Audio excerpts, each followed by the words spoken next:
नमस्कार, स्वागत है आप सभी का आपके अपने YouTube channel Shiva IAS aspirant पर। दोस्तों हम लोग विजन आईएएस की 2025 यूपीएससी प्रीलिम्स के लिए जो टेस्ट सीरीज है उसको सॉल्व कर रहे थे और उसमें हम लोगों ने टेस्ट नंबर 4 स्टार्ट कर दिया था। टेस्ट 3 कंप्लीट कर लिए थे, आप उनको देख सकते हैं। टेस्ट 4 में हमने आधा जो है सॉल्व कर लिया था, 50 क्वेश्चन सॉल्व कर लिए थे और अब बचे हुए 50 क्वेश्चन आज सॉल्व करेंगे। पहले ही आपको बता दूं कि हम लोग इसमें टाइम बाउंडेड होकर 1 घंटे के अंदर ही 50 क्वेश्चन करने की कोशिश करेंगे। बहुत ज़्यादा डिस्कस नहीं करेंगे, क्वेश्चंस और आंसर्स देखते हुए चलेंगे। अगर बहुत ज़रूरी हुआ कहीं पे तो हम उसको जो है डिस्कस कर लेंगे। और इसकी जो पीडीएफ आपको है पूरा सोल्यूशन के साथ, इसकी पीडीएफ आपको हमारे Telegram channel Shiva IAS aspirant पर मिल जाएगी। आप वहाँ से इसको डाउनलोड कर सकते हैं, जिसकी लिंक आपको डिस्क्रिप्शन बॉक्स में भी मिल जाएगी। चलिए शुरू करते हैं आज के इस वीडियो को और देखते हैं क्वेश्चन नंबर 51 क्या है। ठीक है, चलिए क्वेश्चन नंबर 51 की तरफ चलते हैं। तो जिन्होंने पहला पार्ट इसका नहीं देखा है वो देख लीजिएगा, क्योंकि उसके बिना फिर आपको दिक्कत होगी। चलिए देख सकते हैं 51 नंबर क्वेश्चन।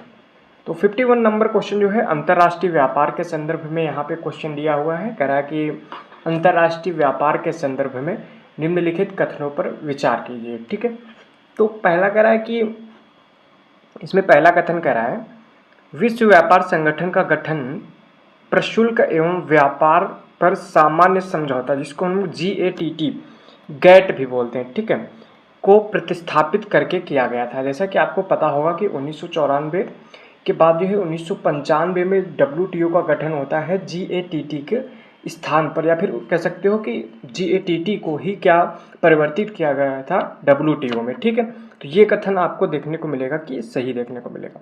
वहीं दूसरा कथन कह रहा है कि केवल अरब प्रायद्वीप के तेल उत्पादक देश ही ओपेक पेट्रोलियम निर्यातक देशों के संगठन की सदस्यता के पात्र हैं। क्या ये बात सही है? तो यहाँ पे आपको देखने को मिलेगा ऐसा नहीं है कि केवल और केवल अरब प्रायद्वीप के, दुनिया के बहुत सारे जो है देश हैं, अलग अलग देश देखने को मिलेंगे। जैसे कि आपको देखने को मिलेगा कांगो देखने को मिलेगा और गिनी देखने को मिलेगा, गैबॉन देखने को मिलेगा। तो क्या ये अरब प्रायद्वीप से हैं? तो नहीं, ये अरब प्रायद्वीप से नहीं देखने को मिलते हैं। ठीक है, तो ये सारी चीज़ें आपको याद रखनी है। इसका गठन 1960 में किया गया था। तो दूसरा कथन इसका गलत है, केवल एक सही है, तो ए ऑप्शन हो जाएगा, क्योंकि यहाँ पे सही पूछ रहा है। नेक्स्ट क्वेश्चन 52 नंबर क्वेश्चन की तरफ चलते हैं। तो क्वेश्चन नंबर 52 कथन एवं कारण वाला क्वेश्चन है। आप लोग इसको ध्यान से पढ़िएगा और इसका जो है जवाब दीजिएगा। यहाँ पे कह रहा है कौन से कथन सही है, ये पूछ रहा है। ठीक है, मतलब नीचे जो भी दिया हुआ है उनमें से सही है। तो कथन एक कह रहा है विस्तृत आधार और शीर्ष की ओर संकुचित होने वाला देश का, ये कुछ ऐसा वाला जो पिरामिड बनता है, जनसंख्या पिरामिड, उसके बारे में बात कर रहा है कि विस्तृत आधार और शीर्ष की ओर संकुचित होने वाला देश का जनसंख्या पिरामिड भावी आर्थिक समृद्धि की उच्च क्षमता को प्रदर्शित करता है, का प्रतीक है। तो जी बिल्कुल सही बात आपको देखने को मिलेगी। नीचे आधार चौड़ा है, इसका मतलब ये है कि जनसंख्या आने वाले समय में बढ़ेगी। ठीक है, तो जिसके कारण हमारी आर्थिक संभावनाएं भी बढ़ सकती हैं। ठीक है, दूसरा कथन कह रहा है विस्तृत आधार जनसंख्या पिरामिड युवा जनसंख्या के एक बड़े प्रतिशत और पर्याप्त श्रम शक्ति को दर्शाता है। बिल्कुल सही बात दोनों कह रहा है। और जो कथन 2 है, कथन 1 की सही व्याख्या भी आपको यहाँ पे देखने को मिलेगा कि कर रहा है। तो ए ऑप्शन हो जाएगा, कथन जो है कारण की सही व्याख्या करता है, दोनों कथन सही भी हैं। तो इसका ऑप्शन जो ए हो जाएगा वो सही हो जाएगा। चलिए नेक्स्ट क्वेश्चन, क्वेश्चन नंबर 53 देखते हैं। संसद ने हाल ही में जल प्रदूषण की रोकथाम और नियंत्रण संशोधन विधेयक 2024 पारित किया है। इस संदर्भ में निम्नलिखित कथनों पर विचार कीजिए। ठीक है, कह रहा है कि यहाँ पे क्वेश्चन पूछा गया है कि कौन से कथन सही हैं, केवल 1, केवल 2, सभी 3 और कोई नहीं। ठीक है, तो पहला कथन कह रहा है राज्य प्रदूषण नियंत्रण बोर्ड के अध्यक्ष के नामांकन की विधि और सेवा की शर्तें राज्य सरकार द्वारा जो है निर्धारित की जाएंगी। क्या ऐसा है? तो ऐसा जो है आपको देखने को नहीं मिलता है। ये जो है ऐसा नहीं देखने को मिलता है। तो इसमें था क्या कि जो पहले जो कानून बना था जल प्रदूषण की रोकथाम और नियंत्रण अधिनियम 1974, उसमें इसको संशोधन किया गया है, आपको देखने को मिलेगा। ठीक है, जल संशोधन अधिनियम वर्तमान में 2024 जो है हिमाचल प्रदेश, राजस्थान और संघराज्य क्षेत्रों पर लागू होगा। यहाँ पे बात देखने को ये देखा जाए कि पूर्व में जो अधिनियम था उसमें ये प्रावधान था कि राज्य प्रदूषण नियंत्रण बोर्ड जो एसपीसीबी के अध्यक्ष को राज्य सरकार द्वारा नाम निर्देशित किया जाएगा। ठीक है, हालांकि जो 2024 में पारित हुआ है इसमें से नामांकन विधि और सेवा सर्टिफिकेट का निर्धारण केंद्र सरकार करेगी, ना कि राज्य सरकार करेगी। ये बात आपको देखने को गलत मिल जाएगी। ठीक है, तो ये बात आपको गलत देखने को मिल जाएगी। दूसरा कह रहा है कि यह अधिनियम 1974 के जल अधिनियम के प्रावधानों के किसी भी उल्लंघन के लिए सरकारी विभागों और मंत्रालयों को छूट प्रदान करता है। तो सिंपल सी बात है, क्यों छूट प्रदान करेगा किसी कानून के उल्लंघन की? तो ये भी कथन दूसरा जो है वो गलत हो जाएगा। ठीक है, तो यहाँ पे आपको देखने को मिलेगा अगर कोई इसका प्रावधान का उल्लंघन करता है तो उसको जो है 1 माह के वेतन के बराबर उसका जुर्माना भी देना पड़ सकता है। अगला कह रहा है कि अधिनियम केंद्र सरकार को अधिनियम के तहत दंड निर्धारित करने के लिए एडजुकेटिंग अधिकारी नियुक्त करने की अनुमति देता है और उसके आदेश के विरुद्ध किसी भी उच्च न्यायालय के समक्ष अपील की जा सकती है। ठीक है, तो यहाँ पे अगर आपको देखने को मिलेगा कि यह अधिनियम जो है केंद्र सरकार को अधिनियम के तहत दंड निर्धारित करने के लिए एडजुकेटिंग अधिकारी की नियुक्त करने की अनुमति देता है। सही बात है। लगाए गए जुर्माने का 10% जमा करने के बाद एडजुकेटिंग अधिकारी द्वारा पारित किए गए आदेशों के विरुद्ध एनजीटी के समक्ष अपील की जा सकती है, क्योंकि ये पर्यावरण से रिलेटेड है, ना कि हाई कोर्ट से रिलेटेड। ठीक है, तो यहाँ पे भी ये तीनों कथन गलत हो जाएंगे, तो ऑप्शन जो है आपका डी देखने को मिल जाएगा। अभी थोड़ा हम स्पीड में देखेंगे। ठीक है, ये करंट का क्वेश्चन था, आपको देखे रहना है। ठीक है, आगे है, यह मानव प्रजाति उन व्यक्तियों से संबद्ध है जिनकी त्वचा का रंग गोरा, सीधे या लहराते बाल और पतली मुखाकृति होती है। इसे मूलतः श्वेत प्रजाति के रूप में वर्णित किया जाता है। यह ऐतिहासिक रूप से यूरोपीय और पश्चिमी एशियाई आबादी से संबद्ध है। उपर्युक्त परिच्छेद निम्नलिखित में से किस मानव प्रजाति का वर्णन कर रही है? तो मंगोलाइड, कॉकेसाइड और कैपाइड और निग्रोइड। तो यहाँ पे आपको जो देखने को मिलेगा, अगर आप इनकी लोकेशन देखेंगे, जो इलाका आप इनका देख लेंगे केवल यूरोपीय एवं पश्चिम एशियाई, तो कहीं ना कहीं आप इसका अंदाज़ा लगा देंगे कि जो कॉकेसाइड होगा वही इसका आंसर देखने को मिल जाएगा। ठीक है, तो इनके बारे में जो डिटेल्स आपको जो है इसमें मिल जाएंगी देखने को। ठीक है, इसके सॉल्यूशन में। इसके बाद क्वेश्चन नंबर 55 की तरफ चलते हैं और देखते हैं। कह रहा है कि क्रा स्थल संधि निम्नलिखित में से किस महाद्वीप का भाग है? तो क्रा स्थल संधि जो है किसका भाग है? इबेरियन, मलय, भारतीय और अरबी। तो यहाँ पे आपको देखने को मिलेगा जो ये क्रा स्थमस है, स्थल संधि है, ये देखने को मिलेगा। ये अंडमान सागर और पूर्वी थाईलैंड की खाड़ी से घिरा हुआ है। या जो एक मिनट में फिर से आपको बता देता हूँ। स्थल संधि के बारे में अगर बात किया जाए तो स्थल संधि क्या होती है? भूमि का एक संकीर्ण पट्टी होती है जो दो भागों को आपस में जोड़ती है और दो जल निकायों को अलग करती है। थाईलैंड में स्थित क्रा स्थल संधि, जो क्रा स्थल संधि है, ये कहाँ पे? थाईलैंड में स्थित है। मलय प्रायद्वीप पर भूमि के सर्वाधिक संकीर्ण भाग को चिन्हित करती है, जो पश्चिम में अंडमान सागर और पूर्व में थाईलैंड की खाड़ी से घिरा हुआ है। तो ये देखने को मिलेगा कि कहाँ पे स्थित है? मलय प्रायद्वीप के आसपास आपको देखने को मिलेगा। तो ऑप्शन बी इसका जो है सही उत्तर हो जाएगा। ठीक है, अगला क्वेश्चन देखते हैं। क्वेश्चन नंबर 56 कह रहा है कि हाल ही में ओडिशा के एक स्थल को जैव विविधता विरासत स्थल घोषित किया है। इस संदर्भ में निम्नलिखित कथनों पर विचार कीजिए। ठीक है, तो यहाँ पे पहले देख लेते हैं कि कह रहा है कि निम्नलिखित में से किस जैव विविधता विरासत स्थल का सर्वोत्तम वर्णन किया गया है उपयुक्त कथनों में से? मंदसरू पहाड़ियाँ, महेंद्रगिरी पहाड़ियाँ, गंधमर्दन पहाड़ियाँ और गुप्तेश्वर वन। तो सबसे पहले यहाँ पे देखते हैं, कह रहा है कि यह ओडिशा के सबसे दक्षिणी क्षेत्र का कोरापुट जिले में स्थित पूर्वी घाट का एक हिस्सा है।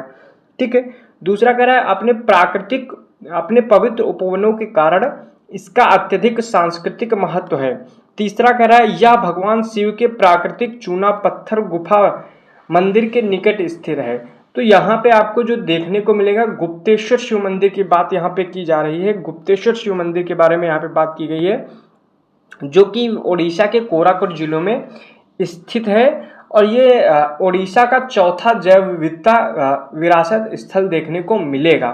ठीक है, तो ये बात भी आपको याद रखना है। और ये जो है दक्षिणी क्षेत्र में सबसे पूर्वी घाट का एक हिस्सा भी देखने को मिलता है। तो इसके तीनों कथन जो है गुप्तेश्वर वन के बारे में बात करें, गुप्तेश्वर मंदिर जो है आपको देखने को मिलेगा, उसको बारे में यहाँ पे बात किया जा रहा है। अगर इसमें जीव जंतुओं की बात किया जाए तो इसमें मगर यानी कि क्रोकोडाइल, कांगेर वैली रॉक गेगो और एविफूना जैसे सामान्य पहाड़ी मैना, सफ़ेद बेलदार कटफोड़वा और बाकी चीज़ें यहाँ पे देखने को मिलते हैं। ठीक है, नेक्स्ट क्वेश्चन है क्वेश्चन नंबर 57। यहाँ पे एक तरफ जो है तेल शोधन कारखाने इनकी रिफाइनरी दी हुई है और दूसरी तरफ अवस्थिति दी हुई है। कितने सही सुमेलित हैं, केवल 1 युग्म, केवल 2 युग्म, केवल 3 युग्म, सभी 4 युग्म। ठीक है, तो पहला कह रहा है तातीपाका, क्या ये उड़ीसा में स्थित है? जो आपको तातीपाका देखने को मिलेगा ये आंध्र प्रदेश में अवस्थित है, ना कि उड़ीसा में, गलत है। पारादीप बहुत फेमस है, आपने सुना होगा कि ये उड़ीसा में स्थित है, तो ये भी गलत है। आगे कह रहा है कोयली जो गुजरात में स्थित है, बिल्कुल कोयली रिफाइनरी आपको गुजरात में देखने को मिलेगी। वहीं पे बोंगाई गांव जो है आपको कहाँ पे देखने को मिलेगा, ये आपको असम में देखने को मिलेगा। ये भी सही है, 2 कथन सही है, तो बी ऑप्शन इसका हो जाएगा। नेक्स्ट क्वेश्चन 58 की तरफ चलते हैं। हाल ही में सुर्खियों में रहे ऑपरेशन एस्पाइस्ड का निम्नलिखित में से कौन सा सर्वोत्तम वर्णन करता है?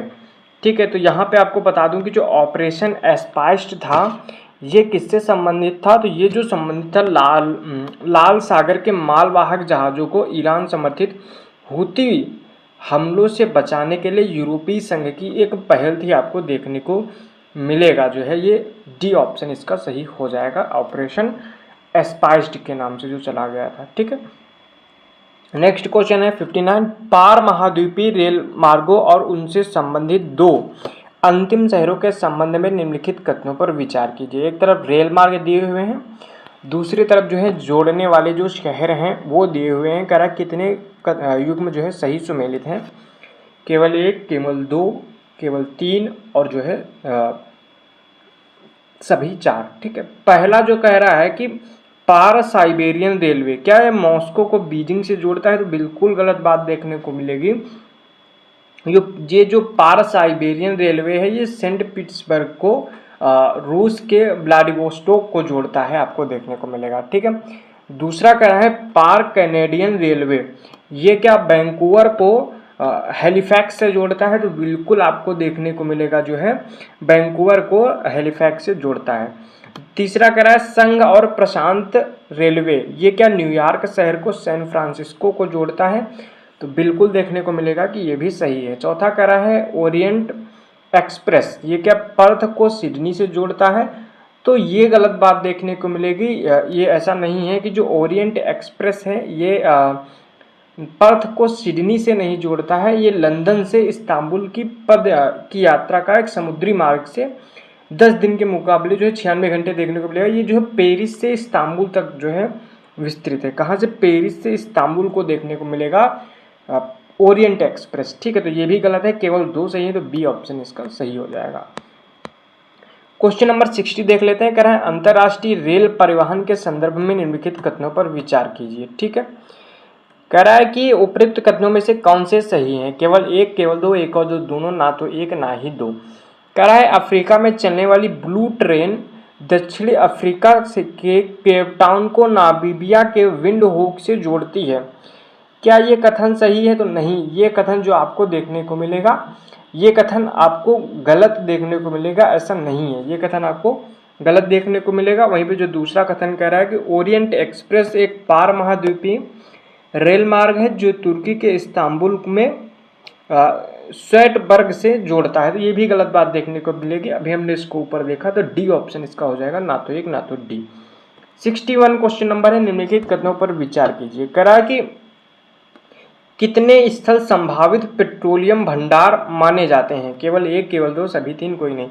खंबात की खाड़ी, क्या खंबात की खाड़ी में पेट्रोलियम होने की संभावना है? क्या ये बात आपको सही देखने को मिलेगी कि पेट्रोलियम जो है खंबात की खाड़ी में मिल सकता है? बताइए। इसके बाद जो है पश्चिमी तट के साथ महाद्वीपीय शेल्फ, और इसके बाद जो है कावेरी बेसिन। अब आपको मैं बता दूं कि जो आपको गंगा, महानदी, गोदावरी, कृष्णा, कावेरी के जो डेल्टा क्षेत्र हैं उनको जो है कहीं न कहीं हम लोग संभावित पेट्रोलियम भंडार माना जाता है।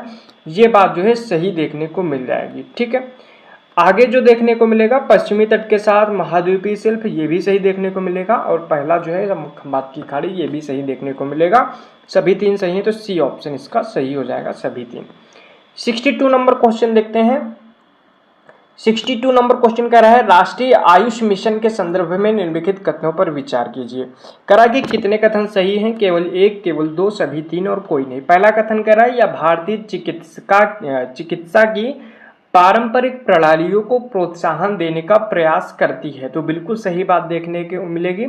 इसमें जो है आयुर्वेद, योग, प्राकृतिक चिकित्सा, यूनानी सिद्ध और होम्योपैथिक के विकास और शिक्षा प्रसार पर ध्यान केंद्रित करने का प्रयास किया गया है राष्ट्रीय आयुष मिशन में। दूसरा कह रहा है इसके दायरे में सोवा, रिग्पा और प्राकृतिक चिकित्सा भी जो है सम्मिलित हैं, तो नहीं, ये कथन आपको गलत देखने को मिलेगा। इसमें सोवा, रिग्पा को राष्ट्रीय आयुष मिशन में शामिल नहीं किया गया है, ये देखने को मिलेगा। सोवा, रिग्पा को राष्ट्रीय आयुष मिशन में सम्मिलित होने की अनुशंसा तो की गई, लेकिन इसको जो है शामिल नहीं किया गया है। ठीक है, कह रहा है कि यह केंद्रीय क्षेत्र की योजना है जो स्वास्थ्य और परिवार कल्याण मंत्रालय द्वारा कार्यान्वित की जाती है। नहीं, ये आपको देखने को मिलेगा कि आयुष मिशन जो है ये केंद्र प्रायोजित योजना है, केंद्रीय क्षेत्र की योजना नहीं है, और ये आयुष मंत्रालय के अंतर्गत आती है, न कि परिवार कल्याण मंत्रालय। केवल एक सही है, तो इसका ए ऑप्शन हो जाएगा। अगला क्वेश्चन है 63 नंबर क्वेश्चन कर रहा है मानव भूगोल के संदर्भ में श्रीनगर, ठीक है, श्रीनगर पद को सर्वोत्तम रूप से परिभाषित किया गया है। तो जो श्रीनगर होता है इसके बारे में बात किया जाए तो ये मूलतः अलग अलग नगरों या शहरों के आपस में मिल जाने से निर्मित एक विशाल नगरीय विकास क्षेत्र है, इसको हम लोग बोलते हैं श्रीनगर। ठीक है, श्रीनगर मतलब कह सकते हैं एक दूसरे से जुड़ा हुआ इलाका जो है, जब दो नगरीय क्षेत्र आपस में मिल जाते हैं, ऐसे बारे में कुछ कह सकते हो। ठीक है, अगला देख सकते हैं क्वेश्चन नंबर 64, निम्नलिखित में से कौन सा मानव विकास के कल्याण उपागम का सर्वोत्तम वर्णन करता है। ठीक है, तो यहाँ पे जो है पहला कह रहा है आय का स्तर उच्च होना, मानव विकास का स्तर भी उच्च होगा, ऐसा कुछ नहीं देखने को मिलेगा। वहीं पे जो बी कह रहा है स्वास्थ्य और शिक्षा जैसी सेवाओं का उच्चतर सरकारी व्यय, क्या ये हो सकता है? चलिए देखते हैं। अगला कह रहा है कि समाज के विशिष्ट वर्गों के लिए उनकी पसंद की उपेक्षा करते हुए उनकी बुनियादी आवश्यकताओं का प्रावधान करना, कल्याण उपागम की बात कर रहा है यहाँ पे। अगला कह रहा है मानव विकास में वृद्धि की कुंजी स्वास्थ्य, शिक्षा और संसाधनों तक पहुंच के क्षेत्रों में मानव क्षमताओं का निर्माण करना। ठीक है, तो 64 का जो बी आपको देखने को मिलेगा स्वास्थ्य और शिक्षा जैसी सेवाओं पर जो है उच्चतर सरकारी व्यय अगर किया जाता है तो कहीं ना कहीं हम लोग जो कल्याण जो है कर पाएंगे अच्छे से। ठीक है, तो बी ऑप्शन आपको यहाँ पे सही देखने को मिलेगा। ठीक है, देखो मानव विकास के कई उपागम हो सकते हैं, आय उपागम हो सकता है, कल्याण उपागम हो सकता है और आधारभूत उपागम आपको जो देखने को मिल सकता है। अगर आय उपागम में देखा जाए तो इसमें से हम लोग मानव विकास के लिए आय को जोड़ सकते हैं, इसमें कहीं ना कहीं उसके बारे में बात करेंगे। वहीं कल्याण उपागम में हम लोग शिक्षा, स्वास्थ्य, सामाजिक सुरक्षा और सुख साधनों पर उच्चतर सरकारी व्यय का तर्क दिया जाता है। ठीक है, वहीं पे अगर हम लोग आधारभूत के बारे में बात किया जाए, आधारभूत आवश्यकता के, तो आईएलओ ने इसको जो है प्रस्तावित किया था। इसमें 6 न्यूनतम आवश्यकताएं हैं, जैसे स्वास्थ्य, शिक्षा, भोजन, जलापूर्ति, स्वच्छता और आवास की पहचान की गई है। तो हमसे यहाँ पे बात की गई थी कल्याण उपागम की, तो इसका बी ऑप्शन हो जाएगा। नेक्स्ट क्वेश्चन है क्वेश्चन नंबर 65, कह रहा है भारत में रेल क्षेत्र के संदर्भ में निम्नलिखित कथनों पर विचार कीजिए। ठीक है, कह रहा है कौन से कथन सही हैं? केवल एक, केवल दो, एक और दो, दोनों, ना तो एक ना तो दो। पहला कथन कह रहा है कि भारतीय रेलवे नेटवर्क विश्व का दूसरा सबसे लंबा नेटवर्क है, तो आपको देखने को मिलेगा ये जो है चौथा सबसे बड़ा रेलवे नेटवर्क है, ना कि दूसरा, ये भी गलत है। कह रहा है कि भारत में 90% से अधिक रेलवे लाइन नैरो गेज पर आधारित है। क्या ये कथन सही है? नहीं, ऐसा नहीं है, ये भी गलत आपको देखने को मिलेगा। ठीक है, तो इसमें सबसे ज़्यादा आपको ब्रॉड गेज अब देखने को मिलेगा कि सबसे ज़्यादा ब्रॉड गेज है।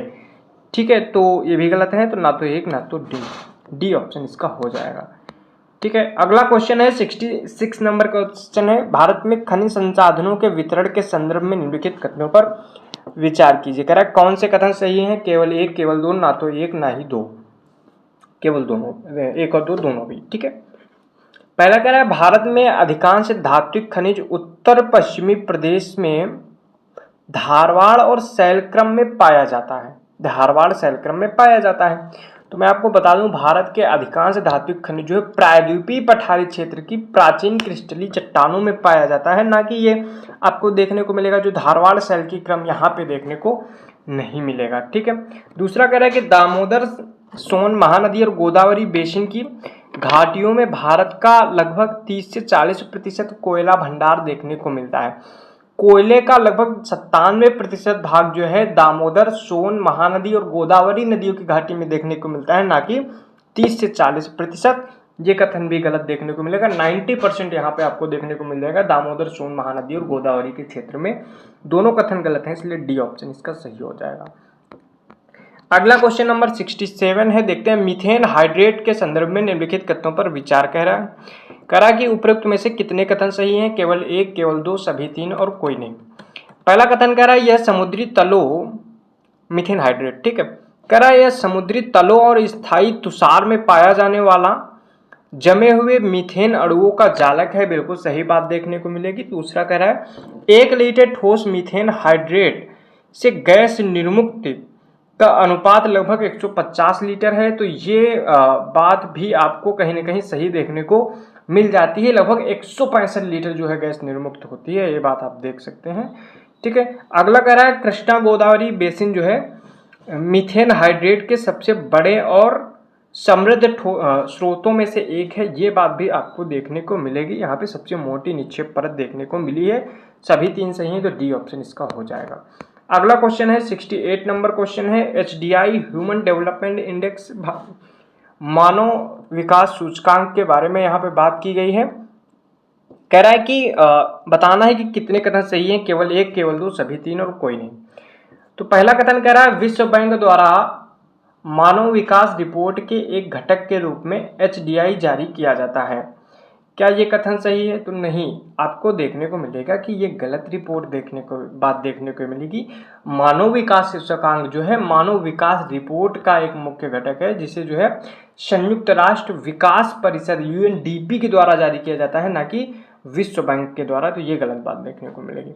वहीं पे दूसरा कथन कह रहा है यह स्वास्थ्य, शिक्षा और जीवन स्तर के आधार पर मानव विकास के प्रमुख आयामों में औसत उपलब्धि को मापता है। क्या ये बात आपको सही देखने को मिलेगी? चलिए बताइए। अगला क्वेश्चन कह रहा है कि यह रैंकिंग 0 और 1 के बीच के स्कोर पर आधारित होती है, जिसमें 0 मानव के विकास के निम्नतर स्तर को दर्शाता है, वहीं 1 जो है मानव विकास के उच्चतम स्तर को दर्शाता है। तो यहाँ पे ये दोनों बातें सही देखने को मिलेंगी। तो 2 और 3 यानी 2 कथन सही है, तो इसका जो बी ऑप्शन है वो सही हो जाएगा, ठीक है। तो ये हो गया। अगला क्वेश्चन नंबर 69 है। निम्नलिखित क्षेत्रों पर विचार करना है। कह रहा है कि उपयुक्त में से कितने क्षेत्र चलवासी पशुचारण के लिए प्रसिद्ध हैं? ठीक है, चलिए देख लेते हैं कौन कौन से सही हैं। तो पहला कह रहा है कि मंगोलिया तो फेमस है। दूसरा कह रहा है यूरेशिया के टुंड्रा प्रदेश, ये भी आपको देखने को मिलेगा, सही है। तीसरा कह रहा है मेडागास्कर द्वीप, ये भी सही देखने को मिलेगा। लेकिन जो अमेजन बेसिन है ये जो है यहाँ पे आपको देखने को मिलेगा, यहाँ पे आखेट और संग्रहण गतिविधियां देखने को मिलेगी, ना कि पशुचारण, इसलिए गलत है। तो केवल 3 सी सही हो जाएगा। अगला क्वेश्चन है 70 नंबर क्वेश्चन कह रहा है हाल ही में PFIDA ने राष्ट्रीय पेंशन प्रणाली न्यास दूसरा संशोधन विनियम 2023 और पेंशन निधि विनियम 2023 को अधिसूचित किया है। इस संदर्भ में निम्नलिखित कथनों पर विचार कीजिए। ठीक है, चलिए देखते हैं। कह रहा है कि कौन से कथन सही हैं? केवल 1 और 2, केवल 1, केवल 2, 1 और 2 दोनों, ना तो 1 ना तो 2। तो कह रहा है कि पेंशन निधि का प्रयोजक कंपनी अधिनियम पेंशन निधि का प्रयोजक कंपनी अधिनियम 2013 के अंतर्गत पेंशन निधि को एक न्यास के रूप में निगमित कराएगा। तो यहाँ पे आपको मैं बता दूं कि जो पेंशन निधि अधिनियम विनियम 2023 है, इसमें अनिवार्य किया गया है कि पेंशन निधि के प्रयोजक को कंपनी अधिनियम 2013 के अंतर्गत पेंशन निधि को एक कंपनी के रूप में निगमित कराना होगा, ना कि ट्रस्ट के रूप में। ये गलत बात हो जाएगी। ठीक है, वहीं पे दूसरा कह रहा है कि यह न्यासी जो है बैंकों के लिए अनिवार्य करता है कि वे अपनी स्थिति या संविधान को परिवर्तित करने हैं तो आरबीआई की पूर्व अनुमति प्रदान करें। तो यहाँ पे जो दूसरा कथन है तो पूर्व अनुमति प्राप्त करनी होगी, लेकिन किसकी? पीएफआरडीए की, ठीक है, ना कि आरबीआई की। तो ये भी जो है गलत आपको देखने को मिलेगा, दोनों कथन गलत हैं, इसलिए डी ऑप्शन हो जाएगा, ठीक है। अगला क्वेश्चन देखते हैं, क्वेश्चन नंबर 71। करा विकासशील देशों के संदर्भ में या फिर विकासशील देशों में जनसंख्या की प्रवृत्ति के संदर्भ में निम्नलिखित कथनों पर विचार कीजिए। कह रहा कि कौन सा कथन सही है? केवल एक, केवल दो, एक और दो, दोनों, ना तो एक ना तो दो।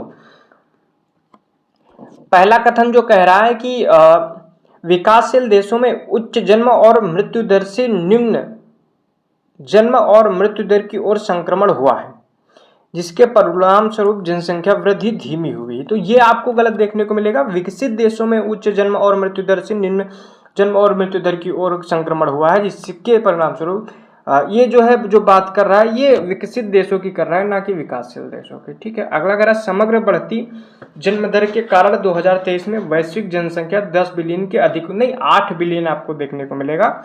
ये गलत कथन है, दोनों कथन गलत हैं, तो डी ऑप्शन इसका हो जाएगा।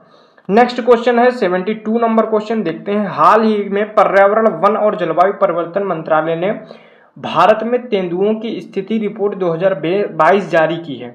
इस संदर्भ में निम्नलिखित कथनों पर विचार करना है, ठीक है। तो यहाँ पे आपको देखने को मिलेगा, इसे प्रतिवर्ष राष्ट्रीय बाघ संरक्षण प्राधिकरण एनटीसीए और भारतीय वन्य जीव संस्थान WII द्वारा राज्य वन विभागों के सहयोग से प्रकाशित किया जाता है, ठीक है। दूसरा कह रहा है तेंदुओं की सबसे अधिक आबादी महाराष्ट्र में है तथा इसके बाद कर्नाटक और तमिलनाडु का स्थान है, ठीक है। अगला कह रहा है कि कार्बेट टाइगर रिजर्व में तेंदुओं की सर्वाधिक आबादी पाई जाती है तथा इसके बाद नागार्जुन सागर श्रीशैलम टाइगर रिजर्व का स्थान है। उपयुक्त कथनों में से कितने सही हैं? केवल एक, केवल दो, सभी तीन और कोई नहीं। तो चलिए पहला हम लोग यहाँ पे देखते हैं। भारत में तेंदुओं की स्थिति रिपोर्ट जो 2022 है, ये एनटीसीए और WII द्वारा राज्य वन विभागों के सहयोग से जो है इसको प्रकाशित किया गया है, ठीक है। तो ये बात आपको देखने को मिलेगी, बिल्कुल सही है। दूसरा कह रहा है कि तेंदुओं की सबसे अधिक आबादी महाराष्ट्र में है तथा इसके बाद कर्नाटक और तमिलनाडु का स्थान है। तो आपको देखने को मिलेगी कि तेंदुओं की सर्वाधिक आबादी मध्य प्रदेश में देखने को मिलेगी, ना कि आपको देखने को मिलेगी महाराष्ट्र में। ये बात गलत है। दूसरा कह रहा है कार्बेट टाइगर रिजर्व में तेंदुओं की सर्वाधिक आबादी, ठीक है। एक मिनट, जो पहला देखने को मिलेगा कि ये जो प्रतिवर्ष जो है जारी की जाती है, तो ये आपको यहाँ पे देखने को मिलेगा, ये प्रतिवर्ष नहीं जारी होती है, ये 4 वर्षों में जारी होती है, इसलिए ये कथन जो है ये भी गलत हो जाएगा, ठीक है। 4 वर्षों में जारी होती है। अगला कह रहा है कार्बेट टाइगर रिजर्व में तेंदुओं की सर्वाधिक आबादी पाई जाती है तथा इसके बाद नागार्जुन श्रीशैलम टाइगर रिजर्व का स्थान है। तो नागार्जुन श्रीशैलम टाइगर रिजर्व में तेंदुओं की सर्वाधिक आबादी पाई जाती है, इसके बाद जो है पन्ना टाइगर रिजर्व। तो यहाँ पे कार्बेट टाइगर रिजर्व कुछ नहीं है ऐसा, तीनों कथन गलत देखने को मिल जाएंगे यहाँ पे आपको, तो इसका ऑप्शन हो जाएगा डी, कोई नहीं, ठीक है। नेक्स्ट क्वेश्चन है 73। प्रायः सुर्खियों में रहने वाला अजोब सागर किन दो देशों के मध्य स्थित है? रूस और यूक्रेन, तुर्की और ग्रीस, तुर्की और जॉर्जिया, अजरबैजान और आर्मेनिया। तो बताना है कि अजोब सागर किसके किसके बीच में रहता है। तो आपको सुनने को मिलता होगा अजोब सागर जो है रूस और यूक्रेन जो है इसके मामले में देखने को मिलता है, इसलिए रूस और यूक्रेन ये ऑप्शन हो जाएगा, ठीक है। क्वेश्चन नंबर 74 है, कह रहा है हाल ही में एशिया और पैसिफिक मामलों के लिए संयुक्त राष्ट्र आर्थिक एवं सामाजिक आयोग ने SDG प्रगति रिपोर्ट 2024 प्रकाशित की है। इस संदर्भ में निम्नलिखित युग्मों पर विचार कीजिए। कह रहा है कि SDG 2 जो है यह भूखमरी की समाप्ति से रिलेटेड है, SDG 4 जो है लैंगिक समानता से रिलेटेड है, SDG 6 जो है गुणवत्तापूर्ण शिक्षा से रिलेटेड है और SDG 7 जो है स्वच्छ ऊर्जा से रिलेटेड है। कह रहा है कितने सही सुमेलित हैं? केवल एक, केवल दो, केवल तीन, सभी 4, ठीक है। चलिए देखते हैं SDG 2 क्या भूखमरी से रिलेटेड है? तो बिल्कुल सही बात देखने को मिलेगी, SDG 2 जो है भूखमरी से रिलेटेड मिलेगी। वहीं पे जो SDG 1 आपको देखने को मिलेगा ये पॉवर्टी से रिलेटेड देखने को मिलेगा। SDG 4 क्या लैंगिक समानता से रिलेटेड है, तो SDG 5 जेंडर इक्वलिटी से रिलेटेड है, लेकिन SDG 4 जो है ये एजुकेशन से रिलेटेड है, इसलिए ये गलत हो जाएगा। SDG 6 जो है आपको देखने को मिलेगा क्लीन वाटर से रिलेटेड है, ना कि शिक्षा, गुणवत्तापूर्ण शिक्षा से। गुणवत्तापूर्ण जो शिक्षा है इससे कौन रिलेटेड मिलेगा, तो क्वालिटी एजुकेशन जो है 4 में देखने को मिलेगा, ठीक है। वहीं पे SDG 7 जो है ये आपको देखने को मिलेगा कि इसमें जो है हम लोग अफोर्डेबल एंड क्लीन एनर्जी की बात करते हैं, तो स्वच्छ ऊर्जा की केवल 2 सही हैं, तो बी ऑप्शन हो जाएगा इसका, ठीक है। अगला क्वेश्चन कह रहा है निम्नलिखित कथनों पर विचार कीजिए।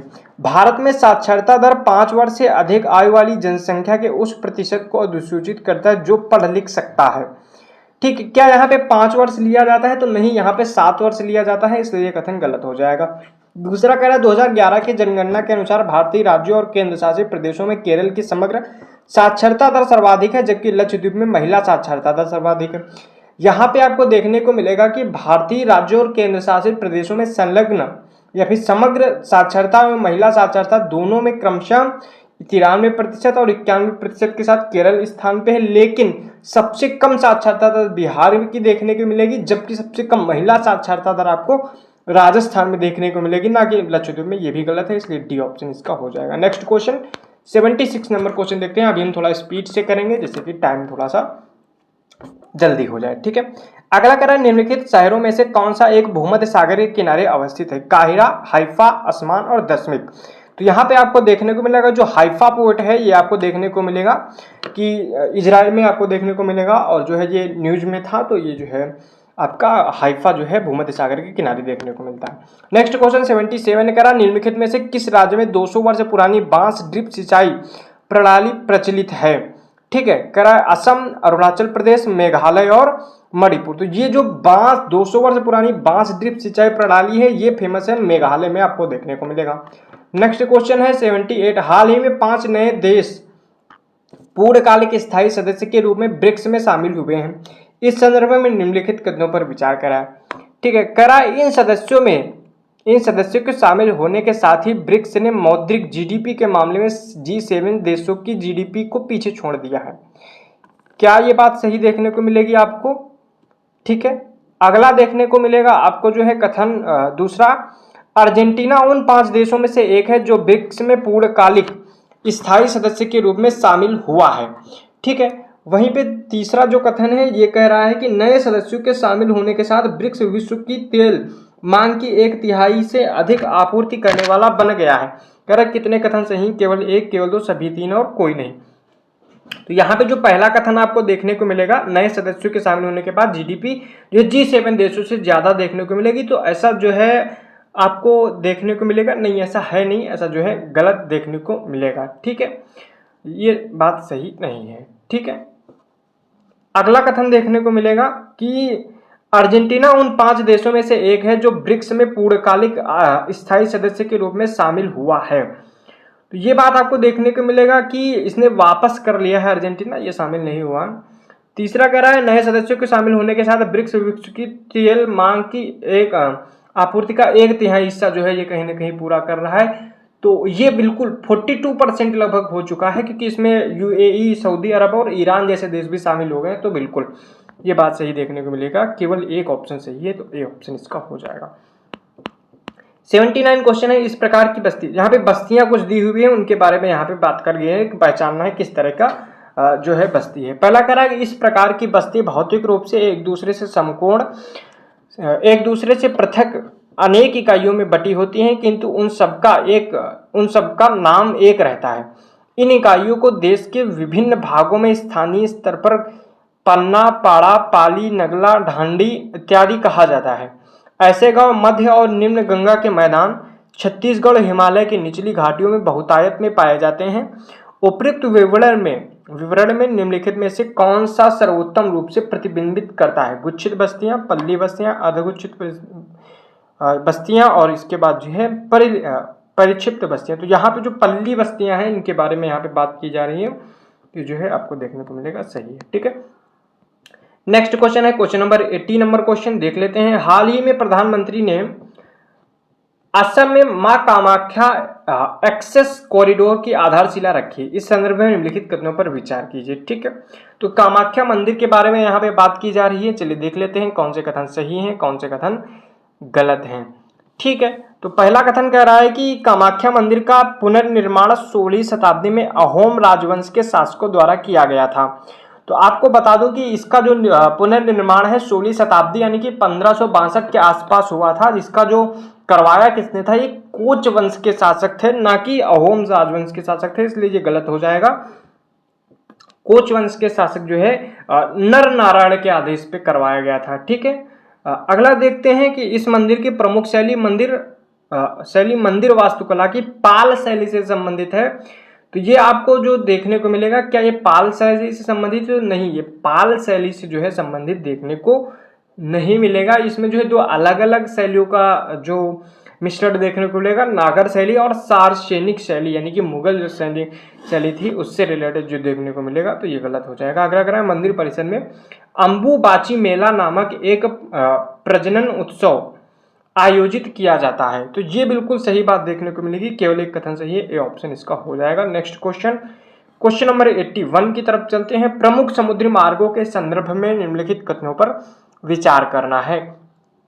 कह रहा है कि उपयुक्त में से कौन से कथन सही हैं, केवल एक, केवल दो, एक और दोनों, ना तो एक ना तो दो। ठीक है, पहला कथन कह रहा है उत्तर मांशा अंतरीप समुद्री मार्ग केप ऑफ गुड होप समुद्री मार्ग को वृहत ट्रंक मार्ग के नाम से भी जाना जाता है। ठीक है, तो देखो जो वृहत ट्रंक मार्ग है, इसको ये जो केप ऑफ गुड होप वाला इलाका है इसको नहीं जाना जाता है। ठीक है, ये गलत बात आपको देखने को मिलेगी, ये गलत है। ठीक है, ये नहीं देखने को मिलेगा। ठीक है, ये जो उत्तरी अटलांटिक समुद्री मार्ग जो है औद्योगिक दृष्टि से विकसित विश्व के दो प्रदेशों उत्तरी पूर्वी संयुक्त राज्य अमेरिका और पश्चिमी यूरोप को जोड़ता है, इसलिए इसको जो है वृहत ट्रंक मार्ग के रूप में जाना जाता है, इसलिए ये गलत है। अगला कह रहा है पनामा नहर जो है दक्षिण प्रशांत महासागर या फिर दक्षिणी प्रशांत सागर मार्ग पर अवस्थित है। बिल्कुल केवल दो सही है, इसका बी ऑप्शन हो जाएगा। 82 नंबर क्वेश्चन है चीनी उद्योग के संदर्भ में निम्नलिखित कथनों पर विचार करना है, बताना है, कथन कारण वाला क्वेश्चन है। कह रहा है कि पिछले कुछ वर्षों में मिलों के दक्षिणी और पश्चिमी राज्यों में स्थानांतरित तथा संकेंद्रित होने की प्रवृत्ति देखी गई है। ठीक है, बिल्कुल सही बात देखने को मिलेगा।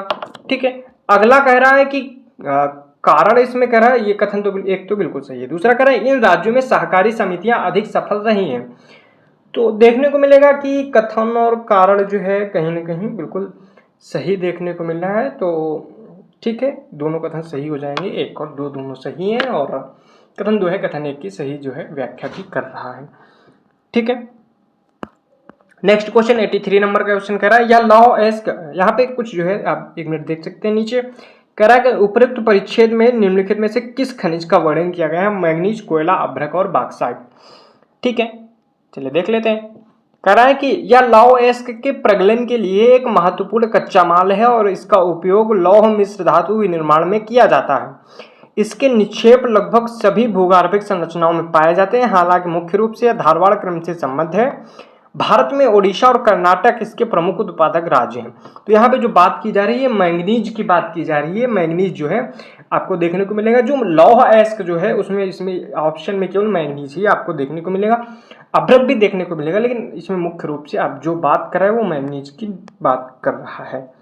क्वेश्चन नंबर 84 देख लेते हैं। हाल ही में जलवायु और स्वच्छ वायु गठबंधन की वार्षिक बैठक केन्या के नैरोबी में आयोजित की गई थी। इस संदर्भ में निम्नलिखित कथनों पर विचार कीजिए। तो पहला कह रहा है कि यह एकमात्र वैश्विक गठबंधन है जो अनन्य रूप से अल्पकालिक जलवायु प्रदूषकों में कमी करने के लिए समर्पित है। तो ये जो कथन आपको देखने को मिलेगा बिल्कुल कथन सही देखने को मिलेगा।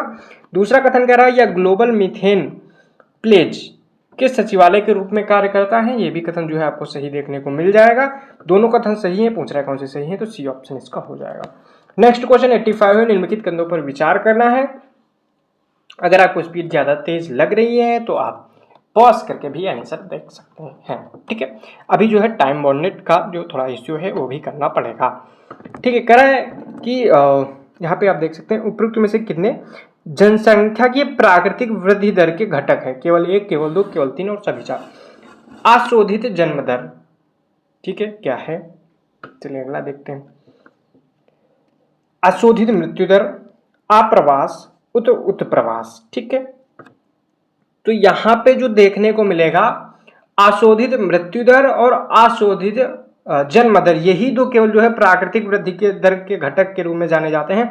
बाकी अप्रवास और उत्प्रवास जो है मानवीय हस्तक्षेप इसमें कहीं ना कहीं काम करता है। दो ऑप्शन सही है, बी ऑप्शन हो जाएगा इसका।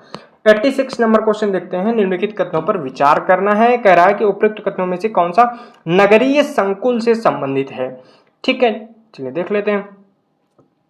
तो कह रहा है एक नगर व उससे संलग्न नगरीय बस्तियां, दो अथवा दो से अधिक संस्पर्शी नगर, एक अथवा अधिक संलग्न नगरों के बहिर्वृत्त से युक्त एक स्पर्शी प्रचार नगर का निर्माण, ठीक है। तो यहाँ पे आपको देखने को मिलेगा जो तीनों कथन सही देखने को मिल जाएंगे।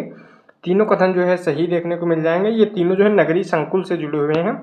डी ऑप्शन इसका हो जाएगा, ठीक है। ये बात आपको देखने को मिल जाएगी, ठीक है। चलिए अगला क्वेश्चन देखते हैं। अगला क्वेश्चन कौन सा है, चलिए देख लेते हैं। क्वेश्चन नंबर 87 कह रहा है निम्नलिखित में से किसी प्रवास या प्रतिकर्ष, निम्नलिखित में से किसी प्रवास का प्रतिकर्ष कारक माना जा सकता है, ठीक है। चलिए देखते हैं। कह रहा है कि बेरोजगारी को, रहन सहन की निम्न दशाएं, राजनीतिक उपद्रव, प्राकृतिक विपदाएं और महामारी, उच्च वेतन। तो केवल उच्च वेतन को अगर छोड़ दिया जाए, केवल उच्च वेतन को अगर छोड़ दिया जाए तो बाकी सभी ऑप्शन इसके देखने को मिलेंगे कि सही है। 1 2 3 4, तो डी सी ऑप्शन इसका हो जाएगा, ठीक है। 88 नंबर क्वेश्चन। यहाँ पे अटल सुरंग विश्व की सबसे लंबी राजमार्ग सुरंग है। इसका निर्माण जो है BRO, बॉर्डर रोड ऑर्गेनाइजेशन यानी सीमा सड़क संगठन द्वारा किया गया है। यह सुरंग परस्पर जोड़ती है। तो कह रहा है कि अटल सुरंग किसको किसको जोड़ती है, तो यह जो है सुरंग हिमाचल प्रदेश में मनाली को लाहौल स्पीति घाटी को जोड़ती है, आपको देखने को मिलेगा। इसका ए ऑप्शन जो है सही देखने को मिलेगा, ठीक है। अगला क्वेश्चन 89 नंबर क्वेश्चन है। हिमालय के पर्वतीय क्षेत्रों में गुज्जर, बकरवाल, गद्दी और भोटिया जैसी जनजातियां प्रत्येक ऋतु में अर्थात ग्रीष्म ऋतु में मैदानी क्षेत्रों में पर्वतीय क्षेत्रों की ओर तथा शीत ऋतु में उच्च तुंगता वाले चारागाहों में से मैदानी क्षेत्रों की ओर प्रवास करती हैं। उपयुक्त कथन निम्नलिखित में से किस कृषि पद्धति का वर्णन करती हैं? खाद्य संग्रहण, झूमिंग, पशु चारण और ऋतु प्रवास। तो यहाँ पे आपको जो देखने को मिलेगा 89 नंबर क्वेश्चन में, तो ये किसके बारे में बात कर रहा है, तो ये आपको देखने को मिलेगा कि ऋतु प्रवास के बारे में बात कर रहा है कि ये ऋतुओं के अनुसार आगे ऊपर नीचे आते रहते हैं। भारत में जनसंख्या वृद्धि की प्रावस्थाएं दी गई हैं और उनका विवरण दिया हुआ है। कह रहा है कि बताना है 1901 से 1921 के बीच में क्या जनसंख्या स्थिर थी, देखने को मिलेगा। तो ये नहीं, ऐसा आपको देखने को नहीं मिलता है कि जनसंख्या जो है स्थिर थी। बिल्कुल हाँ, ये बात बिल्कुल सही देखने को मिलेगी कि 1901 से 1921 के बीच में जनसंख्या जो है स्थिर थी।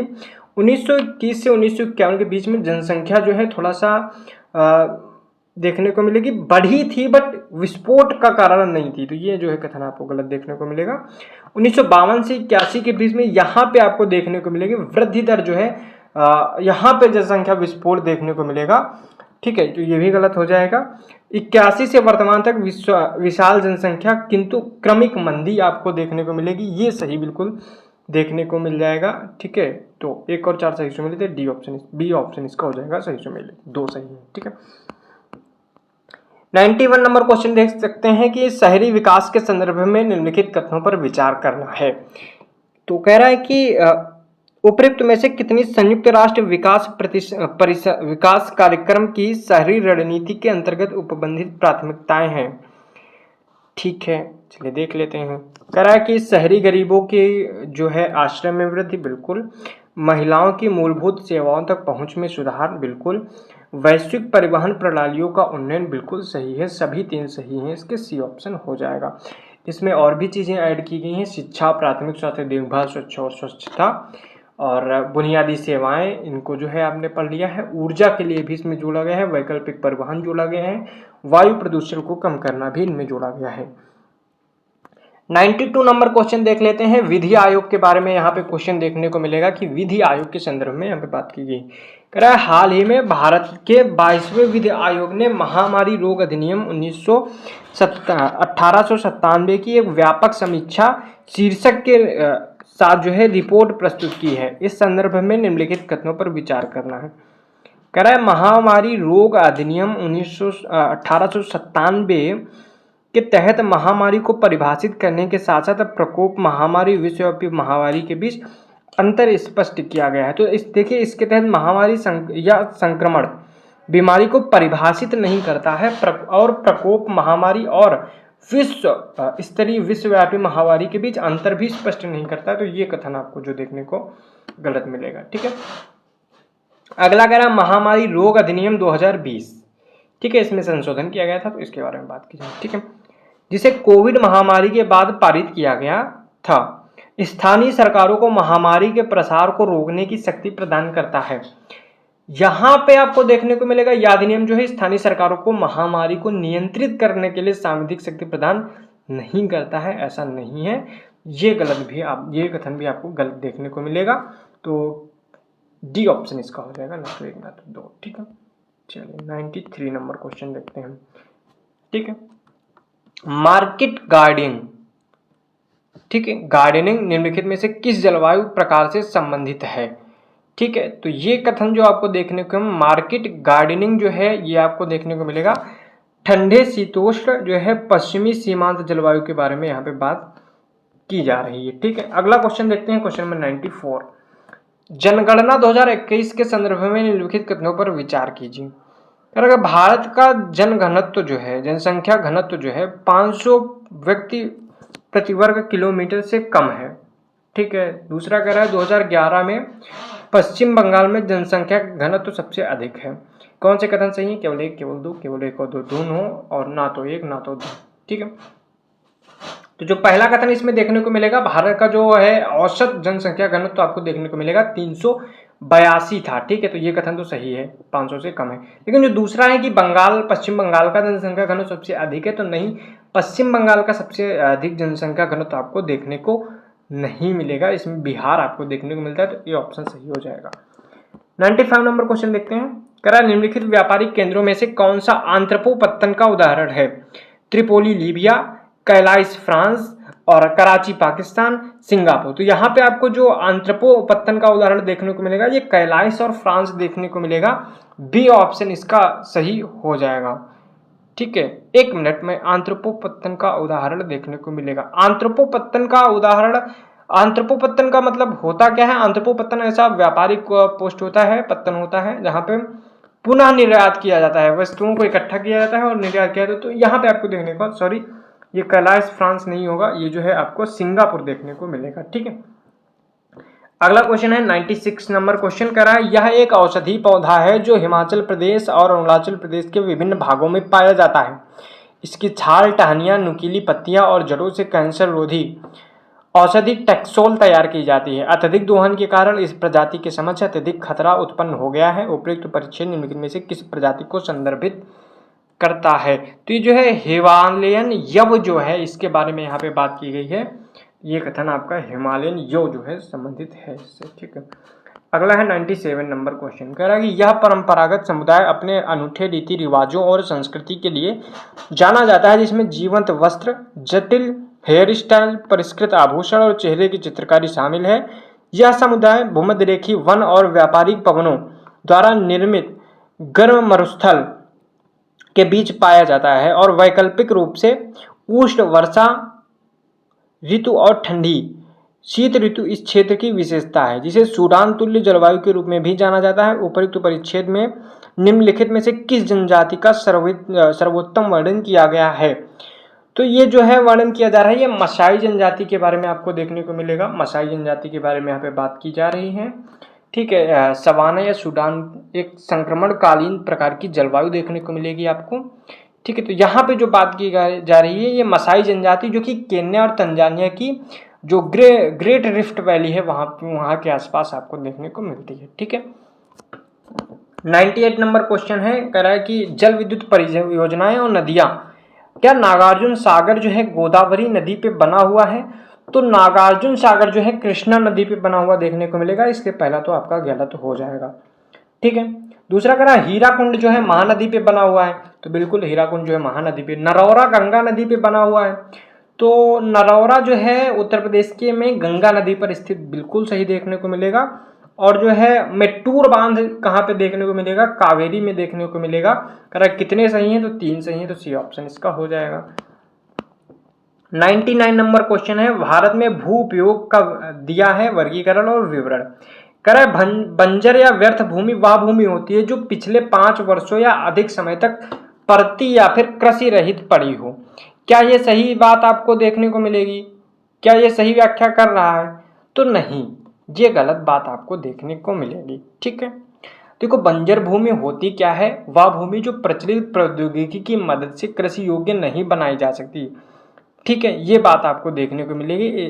ठीक है, तो पहला इसका जो है ये सही मैच नहीं है, ये तो देखने को मिलेगा। ठीक है, वर्तमान परती भूमि वह भूमि जो एक कृषि वर्ष या उससे कम समय तक कृषि रहित रहती हो या फिर उसमें कृषि न की जा रही हो 1 वर्ष से जो है, तो ये बिल्कुल आपको सही देखने को मिलेगा। जो दूसरा कथन है ये सही है। निवल बोया गया क्षेत्र वह भूमि जिस पर फसलें उगाई व काटी जाती हैं, ये भी सही है। 2 कथन इसके सही मैच करते हैं, तो इसका जो बी ऑप्शन हो जाएगा ये आपको देखने को मिलेगा, सही हो जाएगा केवल 2। ठीक है, नेक्स्ट क्वेश्चन देखते हैं, क्वेश्चन नंबर 100 आज का लास्ट क्वेश्चन है। और मैं आपको बता दूं कि मैंने लास्ट में बहुत स्पीड में क्वेश्चन किया है। रीजन ये है कि टाइम बाउंडेड कुछ ना कुछ चीज़ें करनी पड़ेंगी जिससे कि हम लोग जल्दी से कर सके। वैसे भी आज आप देखेंगे कि काफ़ी टाइम हो चुका है। हाल ही में इसरो ने उपग्रह डेटा का उपयोग करके विभिन्न भारतीय स्थानों पर मीथेन उत्सर्जन के संदर्भ में एक व्यापक विश्लेषण जारी किया है। इस संदर्भ में निम्नलिखित कथनों पर विचार करना है। कथन एवं कारण वाला क्वेश्चन है। कह रहा है कि कार्बन डाइऑक्साइड जो है की तुलना में मीथेन उत्सर्जन के स्थानीय स्रोतों का पता लगाना आसान है, तो ये गलत बात है। मीथेन उत्सर्जन का पता लगाना थोड़ा सा टफ काम पड़ जाता है। दूसरा कहना मीथेन एक अल्पकालिक प्रदूषण है जिसमें कार्बन डाइऑक्साइड की तुलना में अधिक ग्लोबल वार्मिंग क्षमता बिल्कुल सही देखने को मिलेगा। डी ऑप्शन सही हो जाएगा। कथन 1 गलत है और कथन 2 सही है।